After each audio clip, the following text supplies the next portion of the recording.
and their flying displays. We also do the training and management of the birds here on site as well. So we've got 3 birds to fly for you this afternoon, and the idea is that we're going to give you as close an encounter as we possibly can. So the first 2 birds particularly are going to be flying very close over the tops of your heads in and amongst you and around you. They're going to be landing on the posts and perches that you can see dotted around, and they'll be landing on our gloves too, and we're going to be moving around as well. So hopefully, like I say, you're going to get to see them up really close whilst they're in the air. So what I'd ask is when the birds are flying, if you can stay seated and stay as still as possible, please. Just makes life a little bit safer for both the birds and you. If any of them do come and sit on a bench somewhere nearby, have a really good look at them, but please don't try and touch. Some of them are a little bit long-sighted and they might think that you're trying to give them a piece of chicken, because that's what we're going to be doing. But also if you touch them, it does take the oil off their feathers, which damages their feather condition. It also means they're not waterproof anymore. And unfortunately, given how our weather can be, they really do need to stay as waterproof as possible. So like I say, please don't try and touch. Okay, so the first little bird that we have out and about this afternoon is just coming forward now. This is Zuri.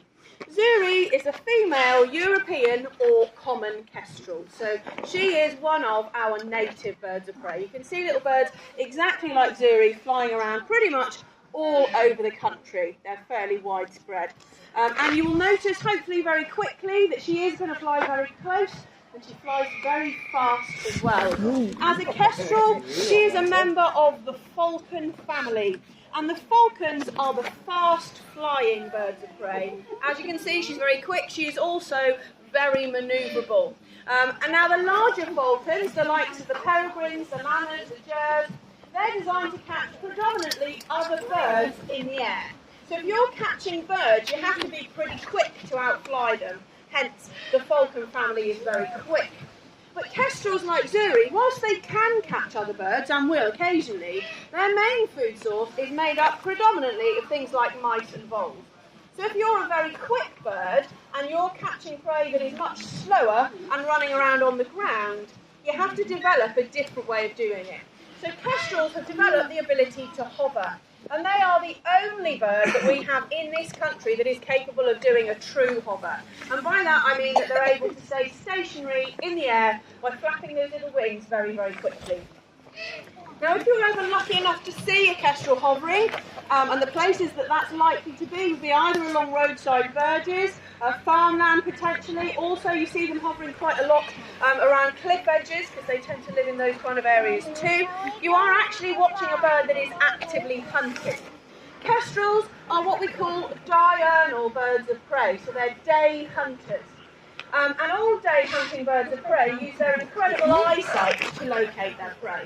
Now Zuri's eyesight is extraordinary. If we had this bird's vision, we could read the headline of a newspaper over a mile away, which I'm sure you'll agree is pretty impressive in itself. But not only is their vision better than ours, it's faster than ours, and they can also see in UV as well.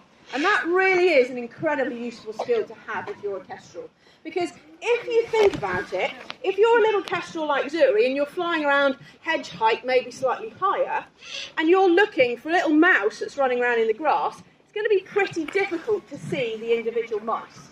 So that UV vision actually enables the kestrel to see the urine trails that the mice and voles leave behind them. So it literally will help take the kestrel straight to where its prey is.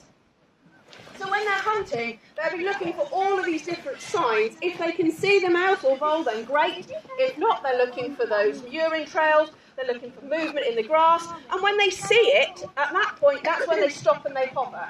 And when they're hovering, really what they're doing is they're double, sometimes triple checking that the prey is exactly where they think it is. These birds are incredibly tenacious little hunters. When they hit their prey, they hit it incredibly hard. So there's always the potential that when they're hunting, they might actually damage themselves. So hovering really enables them to balance that risk with making sure that they're going to get a really good meal for all the efforts that they're putting in. Now Zuri here is a mature female kestrel. This bird is 2 years old. She's been with us now for just over 12 months.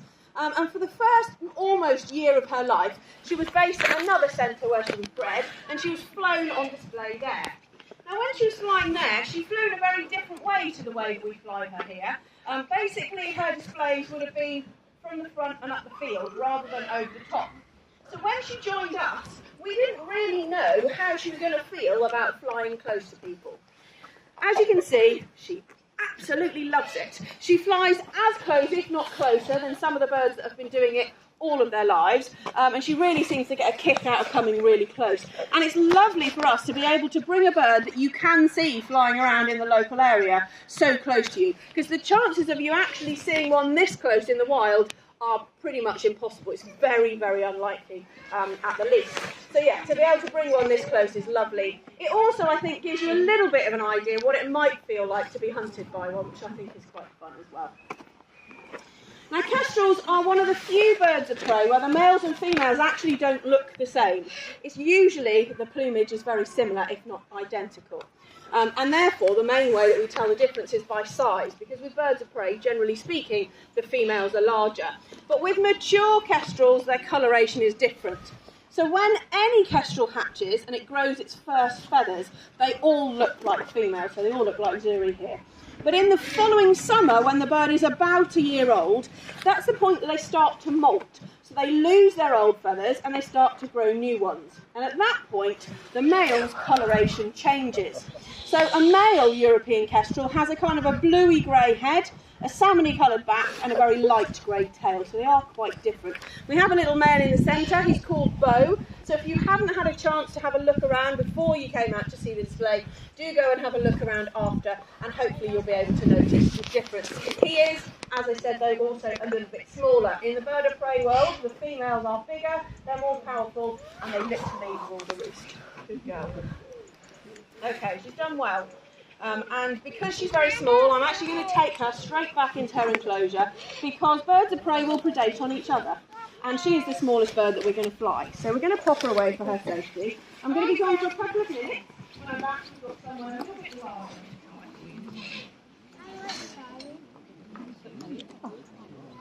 Oh, very close to my head.